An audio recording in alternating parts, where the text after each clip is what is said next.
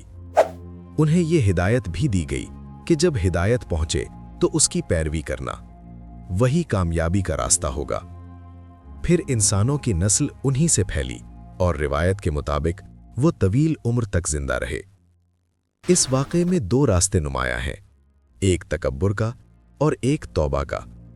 شیطان نے غرور اختیار کیا اور جھکنے سے انکار کیا، مگر حضرت آدم علیہ السلام نے اپنی خطا تسلیم کی اور اللہ کی رحمت نے انہیں ڈھانپ لیا۔ یہی پیغام ہے کہ سچی توبہ انسان کو بلند کر دیتی ہے، کیونکہ اللہ بے حد معاف فرمانے والا اور مہربان ہے۔